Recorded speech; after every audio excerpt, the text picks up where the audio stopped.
শেরপুরের ভারত সীমান্তবর্তী উপজেলার নালিতাবাড়ির একটি মরিচ ক্ষেতের জালে আটকা পড়া অজগর উদ্ধার করেছেন স্থানীয়রা। পরে বন বিভাগকে খবর দিলে উদ্ধারকৃত অজগরটি তারা বনে অবমুক্ত করেন। মঙ্গলবার বিকেলে হাতিপাগার গ্রামের সিরাজুল ইসলাম নামে এক কৃষকের ক্ষেতে সাপটি পাওয়া যায়। স্থানীয়রা জানান, বিকেলে ওই গ্রামের নাহিদ ও লুৎফর নামে দুই যুবক মাছ ধরার জন্য গাছ কেটে পিঁপড়ার ডিম সংগ্রহ করতে ভোগাই নদীর ধারে যায়।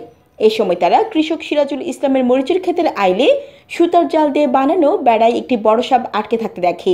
পরে তারা কাছে গেলে সাপটি অজগর বলে চিনতে পারে এবং স্থানীয় নয়াবিল ইউপি চেয়ারম্যান মিজানুর রহমানকে খবর দেয়।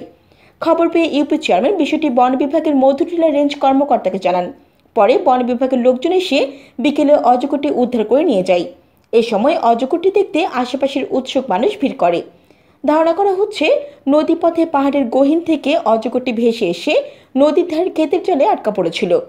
উদ্ধারকৃত অজগরটি লম্বায় 8 ফুটের উপরে এবং ওজন প্রায় 9 কেজি বলে জানিয়েছেন মধুটিলা রেঞ্জ কর্মকর্তা রফিকুল ইসলাম। আমরা নদীর পাড়ে গেছিলাম মাছ মারার জন্য, পিঁপড়ার ডিম খুঁজতে, বুঝছেন। পরে নদীতে যাওয়ার পথে দেখি জালের ভিতরে সাপ বাইজা রয়েছে। বাইজা থাকার পরে সাপে ফানা ধরতেছে, ফস ফস ফস ফস শব্দ করতেছে।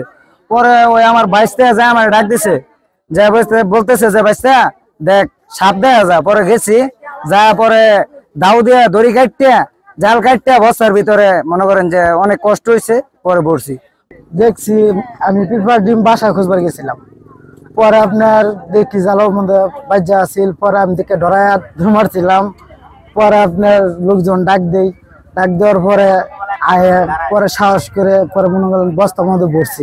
মিজান চেয়ারম্যান আমাদেরকে ফোন দেওয়ার পরে রেঞ্জার সাহেবের ফোন দিচ্ছে, আমরা বনে ছিলাম, বন থেকে এই খবর পাই এনে আসছি, এটা উদ্ধার করে নিয়ে যেতেছি আর কি।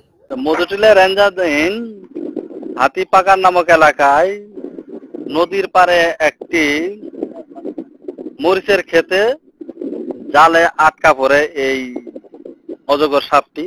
আমরা বিশ্বস্ত সূত্রে খবর পাই সেখানে উপস্থিত হই এবং এই সাপটিকে উদ্ধার করে মধুটিলা রেঞ্জে আনি এবং মধুটিলা রেঞ্জের গভীর বনে এই সাপটিকে অবমুক্ত করি এবং সাপটি সুস্থ অবস্থায় সে গভীর জঙ্গলে চলে যায়। জান্নাতুল আফসানা, চ্যানেল বাংলা।